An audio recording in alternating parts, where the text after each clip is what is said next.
বিশ্বনবী সাল্লাল্লাহু আলাইহি ওয়াসাল্লাম এই তিনটি জিনিসের প্রতি গুরুত্ব আরোপ করেছেন, হুঁশিয়ার করে দিয়েছেন, হে আমার উম্মতেরা, তোমরা এই তিন কাজ থেকে দূরে থাকো।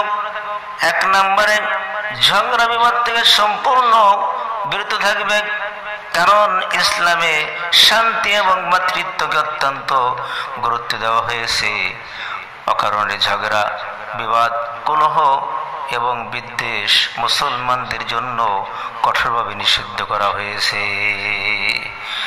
ঝগড়া শুধু হৃদয়ের মধ্যে দূরত্বই তৈরি করে না, বরং ঈমানকেও দুর্বল করে ফেলে।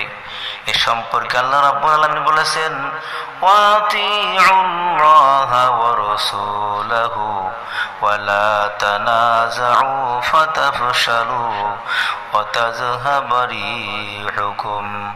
আল্লাহ রাব্বুল আলামিন বলেন, তোমরা আল্লাহ এবং আল্লাহর রাসূলের আনুগত্য করো এবং নিজেদের মধ্যে ঝগড়া বিবাদে জড়িয়ে পড়ো না, নইলে তোমরা দুর্বল হয়ে যাবে এবং তোমাদের শক্তি কিন্তু বিলীন হয়ে যাবে।